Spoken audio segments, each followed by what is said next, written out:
ponds that catch the rainwater are a really good way of boosting up the water table.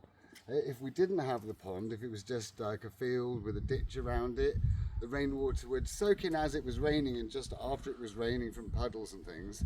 But then once it's all gone down the ditch into the river out to sea, it's no longer soaking into the ground. But when it gets caught in a pond like this, then you've always noticed after it's been dry and it rises up dramatically after rain, and then it always goes down a little bit, and that's as it's soaking into the water table. So if it had already gone through a ditch system out to sea, it wouldn't have been doing that. So all that extra water that we've caught in here that soaks into the ground is going straight into the water table, boosting up the water table and making the ground much more drought resistant. And that's a very useful thing if you have especially long periods of dry weather like we've had recently. So it sort of gets everything back to normal again. If you get a big storm in a dry part of the summer, the pond rises up dramatically, then drops dramatically as well.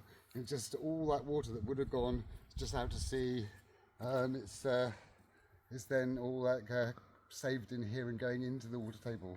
This also reduces the risk of flooding downstream, because all that surge of water that's coming off all the surrounding lands to the river, if a lot of it's caught in ponds, then there's less surge going down the main river. So it's also kind of slows down flood water and reduces flood water, so that's kind of useful.